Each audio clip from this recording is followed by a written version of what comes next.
64 6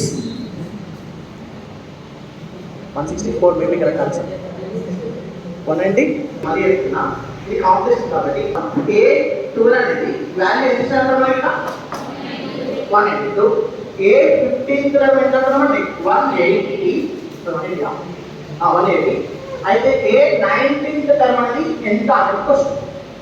మరి 12 నుంచి 15 అంటే డిఫరెన్సెస్ ఎంత మరి 15 నుంచి 19 అంటే 4 డిఫరెన్సెస్ ఇక్కడ 3 డిఫరెన్సెస్ ఇది బాగా ఉంది మరి 192 నుంచి 180 అంటే వాల్యూ డిక్రీజ్ ఉందా ఇంక్రీజింగా డిక్రీజ్ అంటే మైనస్ రాయాల్సింది ఇక్కడ మైనస్ వస్తే నెక్స్ట్ వచ్చే వాల్యూ మనకి ఏమంటే మైనస్ గా ఉంటుంది కంపల్సరీ సో నెక్స్ట్ కంపల్సరీ మనకి ఏమంటే మైనస్ ఇన్ ద సెన్స్ వచ్చే రిజల్ట్ ఆన్సర్ 180 కి తక్కువ వస్తున్నాడా 180 కి ఎక్కువ వస్తున్నాడా కంపల్సరీ 180 కి తక్కువే రావాలి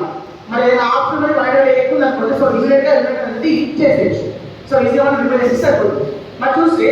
192 నుంచి 180 అంటే వచ్చిన డిఫరెన్స్ ఎంత అంటే 12 వచ్చిన డిఫరెన్స్ ఎంత అంటే 12 ఎన్ని డిఫరెన్సెస్ కి ఎన్ని డిఫరెన్స్ లకి 12 వచ్చింది 3 డిఫరెన్సెస్ కి 12 అంటే 1 డిఫరెన్స్ ఇస్ 4 1 డిఫరెన్స్ ఇస్ 4 మరి 4 డిఫరెన్సెస్ కి వస్తుంది 16 ఏనా 4 డిఫరెన్స్ అంటే 60 మరి 180 16 అంటే వచ్చేది అంటే 164 is the answer so answer అంటే 164 ఆన్సర్ ఓకే